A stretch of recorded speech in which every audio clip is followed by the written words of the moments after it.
lalpa min soi da na hia lungoi zel ka ching to ang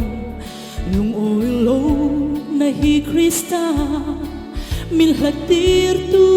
ani ti sana let sak lo na min siam tu ang si lung oi zel ka ching to ang Krista sua chua lalpa chung alom na chu ka sak na thil ti thei na le huai sana Inkhawmna chu mang so ma chu chang sel thei turin min shuai na chua ka lom zel to ang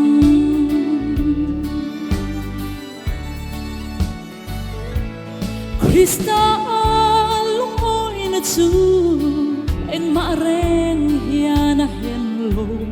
soi chuat hia rual lo hia anua min tha mong nun chung ril zung sa ma phang kalim mani kalung o sel to ang Krista chua chua lalpa chung alom na chu ka chak na thil ti thei na le huai sana Inkhawmna chu mang so na chu chang zel thei turin min shuai na chuan ka lom zel to ang